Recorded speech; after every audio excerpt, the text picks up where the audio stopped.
Well, her drama teacher, Mr. Wilson, abused his position, grooming her for 2 years before making her believe that they were in love. Well, now, 20 years after her ordeal, the former teacher has been jailed and Hayley waived her right to anonymity in the hope that it will help others. And she joins us now. And welcome to you. Very brave for being here talking about this today. Let's go back to when you were this 12-year-old schoolgirl. You're very sporty, you were good at school, didn't really get much attention from the boys. To be honest, nothing you were really interested in anyway. It was a bit too early for all of that. But along comes this teacher, this drama teacher, Mr. Wilson. He's 25. And you say that you weren't the only girl to have a crush on him. There was something about him. So what was it? It was like this. We went from your old school teachers and your tweed and, you know, and all of a sudden we got this new influx of good-looking young teachers. And he was really easy. He was in a band. He was also a performer, and I was a little dancer. I wanted to be a performer. And so it was in awe of what he was doing, as well as kind of, everyone was like, oh, have you seen him? Have you seen him? Yeah. And the boys thought he was cool. Yeah, and he would just be down with the kids, I suppose, for want of a And better how did he phrase. boost your confidence? Because you didn't have high confidence at that time, I did you? know. I was like any other young girl starting at senior school, you know. Boys used to pick on me. I had quite bad skin. And he just used to always mention my lovely blonde hair, how I've got sparkly blue eyes, I've got a beautiful smile. So I was getting all this attention from him and no one my own age.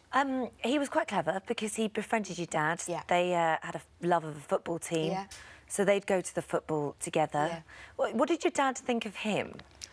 Back then, thought he was just a nice guy that had his daughter's best interest at heart. He was married, he had kids. Married, yeah, a special needs child. He was a family man. You know, mum and the wife got on. It was a picture perfect family on the surface. Well, he so they put got on. you in the lead of 3 of the school plays, and you were beginning to feel really good about yourself. Yeah.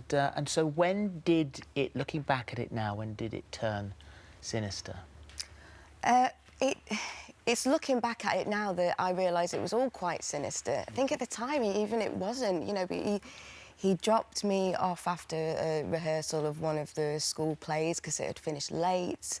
I've got a brother who's 9 years younger than me, so, you know, my parents were having to look after him as well. So he dropped me off, and then it was, a reaching over, touching the leg, leaning in and making that first move. So I suppose in the adult light, that's when it properly turned What age sinister. were you when he did that? I was 13. And how did you feel? Shocked, but it was butterflies. It was like, I thought I had a boyfriend, and he told me I had a boyfriend. It just had to stay secret. And he said that to you? Yeah, yeah. And you really fell for him, didn't you? Yeah. I mean, hook, line and sinker, you'd do anything. Anything. If he asked you to. Yeah. Which is a very powerful position for him to be in, and an incredibly dangerous position for a 13-year-old girl to be in. He made it quite clear that the relationship couldn't become sexual because of your age. That's not something he kept to, though, was it? No, no. So it was always very secret, country lanes and all of that, and just doing little bits, and he's taken me further and further. Then he left the school, moved away, but kept in touch with my parents, and we went down to stay with them. And You were heartbroken when he left the school? Absolutely heartbroken, and he didn't tell me either. Everything I got told always came from other people, so I had to hide it. Oh, OK, just normal. Oh, well, we'll miss him then. I just, broke my heart, went and cried and cried and cried, and then confronted him. Don't worry, we'll stay in touch. I can come and see you when I've got my gigs in Manchester, you know, be fine, be fine.